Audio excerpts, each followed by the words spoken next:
нещо, не знам колко е важно, но се записах за някакъв нещо като конкурс по косплей, което ще бъде, ако не се лъжа, някъде в края на януари. Та имам някаква смътна идея какво искам да направя, но за сега само смътна. Ще видим какво ще се получи това. Интересно. Мисля, че това е едно от тези неща, дето ги правиш без се замислиш, защото са далече. И след това, като почна да наближават и си казваш, о боже, какво направих?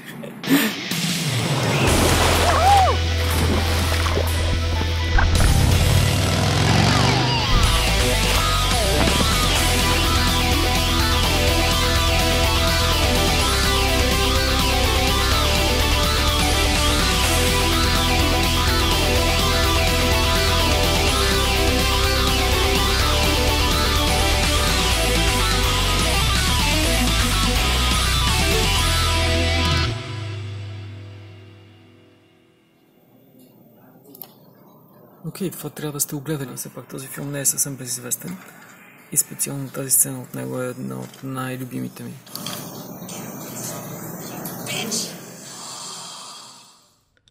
Сега остава само да измисля как да изглежда. Добре съм художник и мога да си го нарисувам. Нещо такова. Или окей, добре, айде. По-скоро нещо такова. Ами, окей, закъснявам ужасно много с сроковете за костюма, за който ви разказах. Имам някъде около седмица и 2-3 дена да се справя с целия костюм, което е почти невъзможна задача, дори да не трябваше да ходя на работа. Аз трябва да ходя на работа. Трябва наистина да се напъна и първото нещо, което трябва да направя е да се организирам, което е и най-трудното. Направил съм си нещо като план. Днес е неделя. Неделя 24 декември, също така познат като Коледа. Аз отивам на работа, за да събера примери за това, което искам да направя. Първата фаза е измисленето на цялото нещо. Трябва да събера примери в интернет. Първата и най-лесна задача вече е почти готова. В интернет има ужасно много примери за различни играчки, различни снимки от филма, които наистина мога да ползвам за референс. И даже вече ги принтирахме. Thanks a lot, girls. Thank you.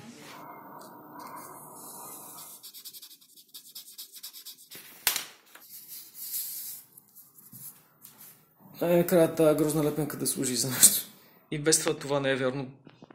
Защото prettiness is a decoration. Charm не е decoration. Втората фаза е изграждане. Първо трябва да се направи самата конструкция, нощото скеле. След това да направя разкрояване на всичките детайли, за да може след това да се изрежда. А след това трябва по някакъв начин да се съедини с конструкцията. Допълнителни материали трябва да намеря, като примерно винтове, болтове, гайки, шайби, всякакви шпилки и такива неща, с които да го скрепвам, когато се наложи. Ще трябва да отида да намеря материали, като например тези всички неща. Тук е малко по-различно, колкото в България. Там отиваш прямо в Бриколаж или в Мистер, там какво беше, и взимаш всичко от едно място. Тук има безкрайно много малки магазинчета и не знаеш къде какво можеш да намериш. Трябва да влезеш и да питаш. За да питаш, трябва да знаеш как се казва, или трябва да знаеш как да жестикулираш. Те дори не разбират винаги жестикулирането. В смисъл, гледате като индианец малко. За тях самата концепция за обясняване с жестове е малко чужда по някаква причина. Не знам защо.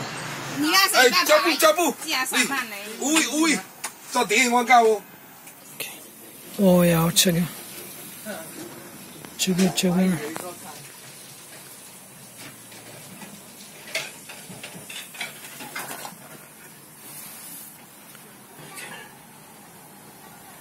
Wind.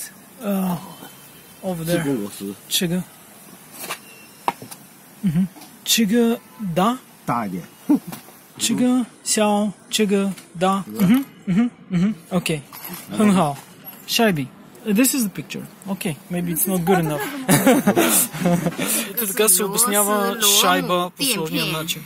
Болт, шайба, гайка. Болт, шайба, гайка. 问他多大了？ No? 没有？多少尺寸的是吧？ Yes. Thank you. 谢谢。This, just this. 没有这个。A lot of 这个。Let's say 20个。这个。哦，这 Планки изкривени. Okay, we can use this. I think more. 等一下，等他拿。这个knife. 刀子。啊，这个 R， 这个 R， 这个 R。Окей? Направо ми го отрязват на място. Колкото ми трябва. Вече почти всичко е уредено. Okay. Thank you very much. Thanks a lot. Bye. Bye bye. Thank you. Thank you very much. Thanks a lot. See you. Всъщност това не е само, че беше полезно, но беше и забавно. В беше мега яко да се опитваме да се обясняваме с хора, които не говорят английски. В някакъв момент имаше едно момиче, което все пак говореше на някакви думи.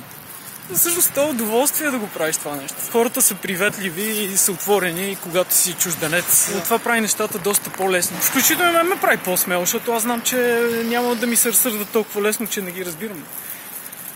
И така. Това е материала, който е основният материал, 6 см, две парчета от така наречената EVA пяна. И сега ще се опитам да видя дали мога да го режа с ножовка всъщност или не.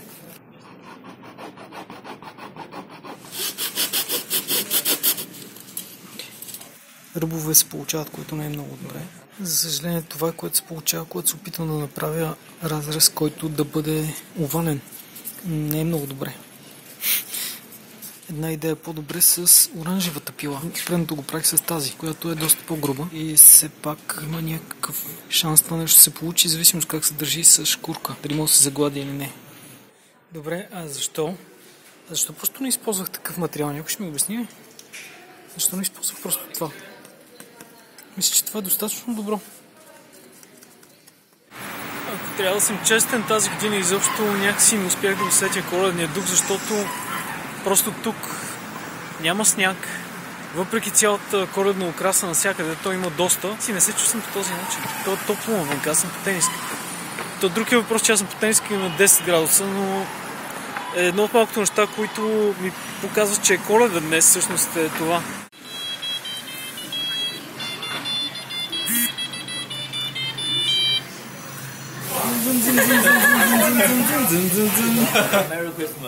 Merry Christmas! По случай Коледа поканих моите приятели на ресторант сме, на здраве. Това не е китайска храна и не са 12 блюдата, но няма значение. Не се чувствам въобще сам. Супер ми е. Всичко е страхотно. Честита Коледа, приятели! На здраве! На здраве!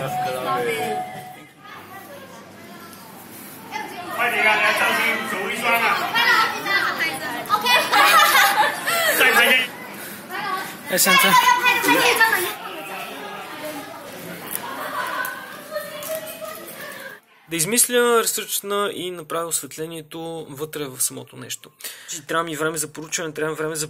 Мога да го поръчам, то да дойде. За щастие в Китай нещата много лесно и бързо се поръчват онлайн. И една приятелка ми помогна да се регистрирам в този сайт наречен Taobao. Нещата пристигат ужасно бързо, всичко е улеснено и са много по-евтини отколкото в супермаркетите. Защото в супермаркетите цените са даже малко по-високи отколкото в българските. Пуснал съм си браузър автоматично да превежда, понякога се справя, понякога не особено, но в общи линии цялото нещо е доста лесно. Просто трябва да натиснеш някакви копчета, да платиш и нещата рано или късно пристигат.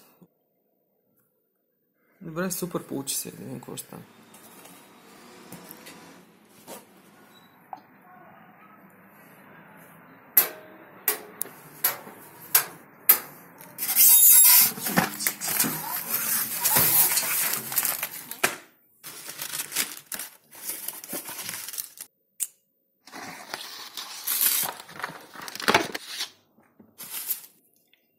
Окей, значи първи опит. Надявам се, че няма да експлодира. Само не знам, черната жичка е червена. Окей. Бая неща, които плещат на бластери. Ето един Star Trek фейзер. Това вече е голямото оръжие с големи идеи. Но че то с шармот ти стопи главата. Въобще не трябва да го засочваш към себе си. Мисля, че ще стане. Най-накрая йога тухлите да имат някакво практическо приложение. Следващото нещо е да се бладиса. Това е най-сложното, най-неизвестното за мен фаза от към как да стане, какви материали да използвам. Всичките неща с категорично не са ми ясни. Знам как да го направя, не знам как да го направя. И след това вече деталирането и след това трябва да се оправиме с снимките най-накрая, за да може на четвъртите да са предадени. Напоследък времето минава ужасно бързо и знам как няма да се усети, вече ще бъде четвърти. Наистина искам да направя нещо, което да изглежда гордо окей. И всичко това не е просто никак, защото има ужасно много неща, които аз не знам. Също аз не знам нищо за строенето на такива неща. И трябва всичко това нещо да го проуча, разбера, направя и в общи линии ще бъде доста интересно цялото нещо. Да видим дали това ще заглади ли нещо или не. Прави нещо, но не е достатъчно. Съм се вечерта, трябва да започна да го режа това нещо днес. Всъщност не съм сигурен, че знам точно как да стане това нещо по най-добрия начин. Ако не започна вече да работя, няма да разбера къде правя грешки и ако не разбера къде правя грешки, на време няма да имам време да направя каквото и да било. Или в крайна сметка рискам да стане твърде грозно. Защото аз чакам да стане грозно, може да стане по-грозно, отколкото очаквам, което не. Трябва да замъкна тези неща вкъщи и да започна днес. Окей. Така. Прегледах как изглежда с краката горе-долу, направих някакви груби скици, колкото да се ориентирам във формата и започвам вече да режа картон.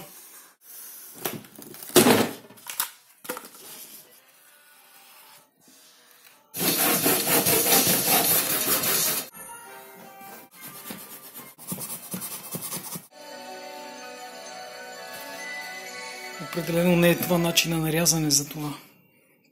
Направо не знам къде отивам от тук нататък. Доста интересна ситуация. Едно с едно няма еднакви от четирите. И всичките са криви. Това нещо няма как се бладиса в този му вид.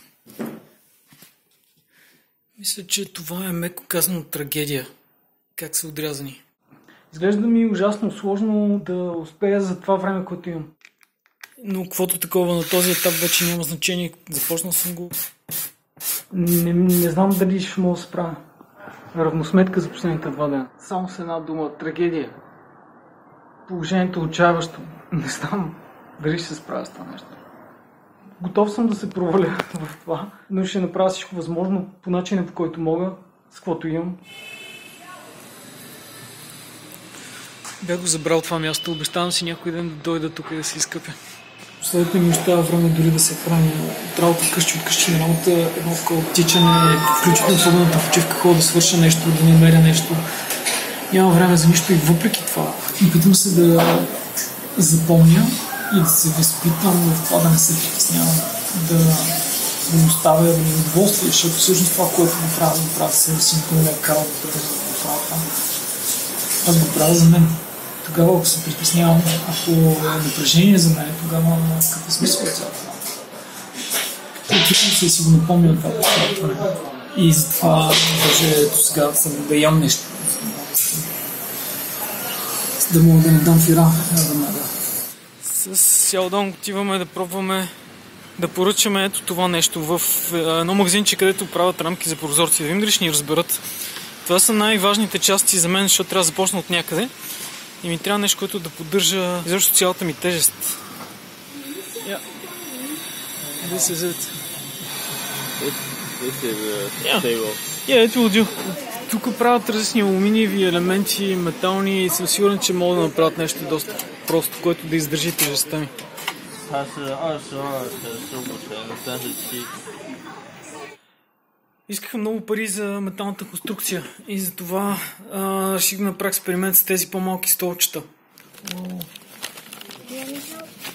Let's see. Okay, thank you for bringing me this. Много красиво. Yes. I'm gonna have so much fun reading this. Благодаря ви, хора, страхотни сте.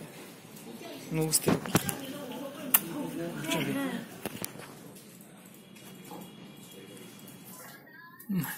Това е сок от кокосов орех. За успяването на време.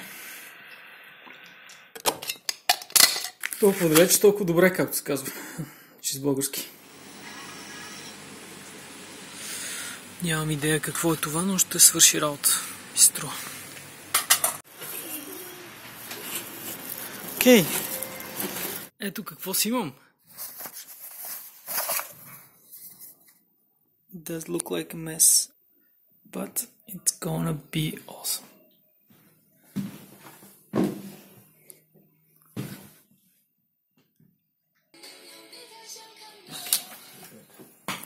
Нарязахме тези парчета ПВЦ и сега отдолу ги облича в алуминиево фолио.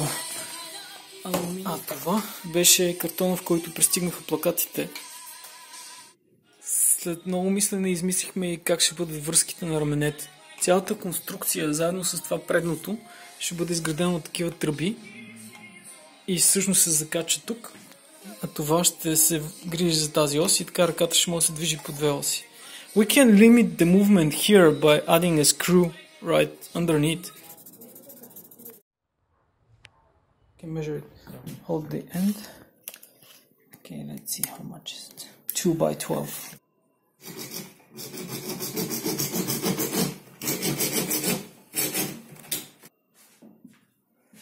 Okay, looking good. Nice. Okay, so this can be regulated like this. Yep. This is going to work. Okay. Nice.